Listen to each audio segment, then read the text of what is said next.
अब देखो example number 74 आप लोगों के लिए एक बहुत बड़ी खुशखबरी ये है भाई कि अब आप लोगों को PYQ भी मिलने शुरू हो जाएंगे। तो है ना मज़े की बात। तो बस बने रहिएगा चैनल के साथ, जल्दी से इस क्वेश्चन को सॉल्व करते हैं। आपसे कह रहा अ वोल्ट मीटर ऑफ रेजिस्टेंस, ओहो ये रेजिस्टेंस जो है ये वोल्ट मीटर का है, 998 ohm is connected across a cell. ओहो एक सेल के दोनों सिरों पर, ये सेल है, इस सेल के दोनों सिरों पर एक वोल्ट मीटर लगा दिया गया है। इस वोल्ट मीटर को थोड़ा और अच्छा कर लो, ये वोल्ट मीटर है, वोल्ट मीटर, ये आपके पास वोल्ट मीटर है, आपने कनेक्ट कर दिया सेल के दोनों सिरों पर, ये सेल है, ठीक है। आगे देखो हमसे क्या कह रहा है, हमसे कह रहा है सेल का जो EMF है वो 2 वोल्ट का है। तो EMF कितना आ गया, 2 वोल्ट का आ गया। वोल्ट मीटर का रेजिस्टेंस कितना दे रखा है, तो इसको आप कहोगे 998 ओम, जो कि दे रखा है, ठीक है। जैसे कह रखा है बिल्कुल वैसे कर दिया। आगे देखो हमसे कह रहा है कि जो सेल है उसका EMF तो 2 वोल्ट है और इंटरनल रेजिस्टेंस 2 ओम है। तो इंटरनल रेजिस्टेंस को स्मॉल r से रिप्रेजेंट करते हैं, तो ये हो जाएगा 2 ओम। हमसे कह रहा है find the potential drop across the volt meter, जो वोल्ट मीटर है इसके सिरे पर पोटेंशियल ड्रॉप बताना। अब आप कहोगे सर वोल्ट मीटर किस काम में आता है, वोल्टेज मेजर करने के लिए। अब आप कहोगे कि वोल्ट मीटर को डायरेक्ट आपने सेल के सिरों पर लगा रखा, किस पर लगा रखा, सेल के सिरों पर। जब सेल के सिरे पर लगा रखा तो जितना सेल का वोल्टेज होगा, EMF होगा, उतना ही वोल्ट मीटर वोल्टेज को मेज़र करेगा। तो देख लेते हैं क्या ऐसा होता है या नहीं। अगर नहीं होता तो क्यों नहीं होता, तो चलिए चेक करते हैं। तो चेक करने के लिए अगर आपको यहाँ पर ड्रॉप देखना है, यहाँ पर पोटेंशियल देखना, तो यहाँ का करंट पता होना चाहिए, ताकि V=IR से आप ड्रॉपिंग चेक कर लें। तो करंट निकालने के लिए आपको क्या करना पड़ेगा, करंट निकालने के लिए पूरे सर्किट के आपको ये करना पड़ेगा, I होता है EMF अपॉन टोटल रेजिस्टेंस, यही तो है।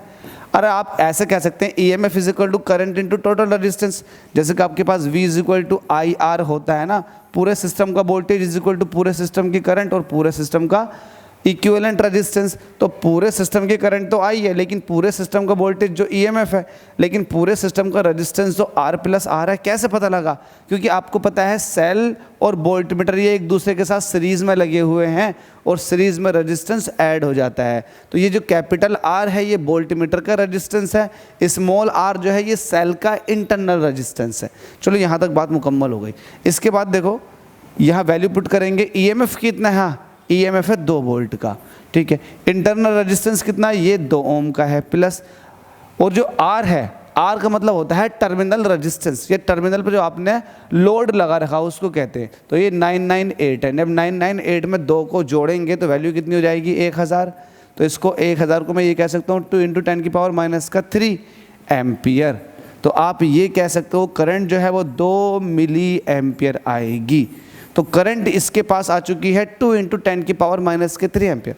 अगर ये पॉजिटिव है, ये निगेटिव है, तो करंट कुछ ऐसे जा रही होगी, ठीक है। तो करंट इसके पास आ गई कितने एम्पियर की, 2 × 10⁻³ एम्पियर की। इसका खुद का रेजिस्टेंस आपके पास है, तो आप इस हिसाब से बता सकते हैं कि कितना इस पर वोल्टेज ड्रॉप हो रहा होगा। तो आप ये वाली बात ऐसे कह सकते हैं, पोटेंशियल ड्रॉप एक्रोस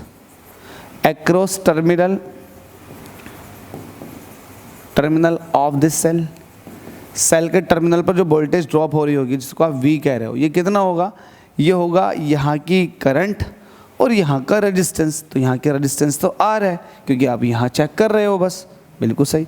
करंट की वैल्यू कितनी है, 2 × 10⁻³ रेजिस्टेंस कितना है, 998। जब 998 इसको आप 1000 मानो, 1000 का डबल करोगे तो 2000 हो जाएगा। अब ये 1000 नहीं था, 2 कम था, तो 2 का जब डबल करोगे तो 4 कम हो जाएगा, मतलब ये आ जाएगा, आप 2000 में से 4 कम करोगे तो आ जाएगा 1996 × 10⁻³ ये वैल्यू आ गई किसकी, V की। अब इसको सही करके लिखोगे तो आ जाएगा 1.996 वोल्ट। तो ये आपके पास वोल्ट, कौन सा वोल्ट आया है, ये ज़रा बताओ ध्यान से। ये वो वोल्टेज है जो इस वोल्ट मीटर के टर्मिनल पे आया। अब आप कहोगे सर आपने इसको जोड़ रखा था 2 वोल्ट के सेल से, लेकिन इसके पास जो रीडिंग आ रही है वो आ रही है ये, तो इसका मतलब कहीं ना कहीं त्रुटि हो गई। त्रुटि क्यों हुई है? क्योंकि आपको ये पता होना चाहिए कि सेल का इंटरनल रेजिस्टेंस है, और इंटरनल रेजिस्टेंस जब होता है तो कुछ ना कुछ पोटेंशियल का ड्रॉप तो करवाता ही है। तो कुछ पोटेंशियल ड्रॉप इंटरनल रेजिस्टेंस पर ख़त्म हो गया होगा, जो बचा हुआ वोल्टेज है वो कहाँ आ गया होगा? टर्मिनल रेजिस्टेंस पर। इसलिए ये वैल्यू थोड़ी कम दिखाई दे रही है। अब सवाल ये है कि कितना परसेंटेज एरर हुआ वोल्टेज को मेज़र करने में, कितनी एरर हुई? तो इसको मैं यहाँ कर देता हूँ, percentage error, error in measuring voltage, है ना, मेजरिंग वोल्ट कर दो तो ये हो जाएगा। अब देखो कितनी एरर हुई, ओरिजिनल कितना था वो ईएमएफ के बराबर था, इसके पास कितना पहुंचा, इसके पास कितना पहुंचा, v पहुंचा, e minus V upon E into 100, ये परसेंटेज एरर हो जाएगी। कहने की बात ये है, इसके पास इसको कनेक्ट किया हमने 2 वोल्ट ईएमएफ सोर्स है, लेकिन इसने रीड किया 1.996, तो कुछ तो कमी आई होगी। तो ओरिजिनल में से जो कमी आई है, कितनी कमी आई है वो चेक करना चाह रहे हैं हम, यही चेक करना चाह रहे हैं कितनी कमी आई। जब भी आप एरर चेक करते हो तो आप ये देखते हो कि चेंजेस कितने के आए हैं। तो चेंजेस तो ये, अब चेंजेस कैसे कैलकुलेट करोगे? 2 वोल्ट था पहले और रीड किया 1.996, तो चेंजेस कितने के आ गए वो आपको अच्छे से पता लग गया। और नीचे ओरिजिनल, तो चेंज अपॉन ओरिजिनल इसको इस तरह से भी कह सकते हो। तो ये है 2, इसमें से 1.996 माइनस कर दोगे, नीचे 2 है इंटू 100, ये आ गया। अब सही करके देखो, माइनस कर लो, इसको आप ये कह सकते हो 2.000, इसको 1.996, 10 में से 6 निकालेंगे 4, 9 में से 9 निकाले 0, 9 में से 9 निकाले 0, और यहाँ से 2 में से 1 निकालोगे तो 0, तो 0.004 आ गया। कितना आया? 0.004।